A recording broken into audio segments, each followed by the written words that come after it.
Hey everyone, if you watch my channel at all, you'll know that I'm not a real big proponent of the integral muzzle brake on these Desert Eagles, mostly because they do what they're supposed to do. They really reduce the muzzle flip and make the gun a little easier to control, get back on target and so forth. But it kind of just, to me, I kind of go on about how it takes the fun and the purpose of the Desert Eagle and 58E.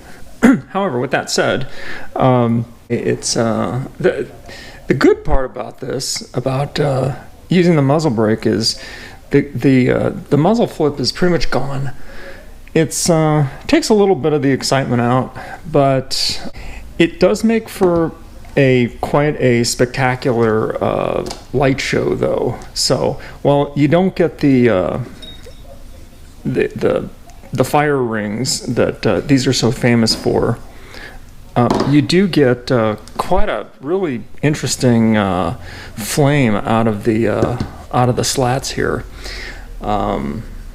and it's quite a show, actually. The gun is also noticeably louder.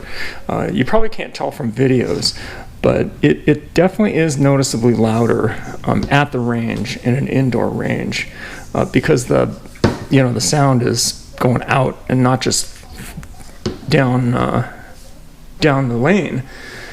So that's kind of a plus. You get the full concussion. You get a lot of concussion with these kind of around you, because it's really blowing out around you, as opposed to this, where it's just sending it down the lane. Anyway, here's a few shots. I thought they were really cool, so check it out. Definitely made for a good light show, if nothing else.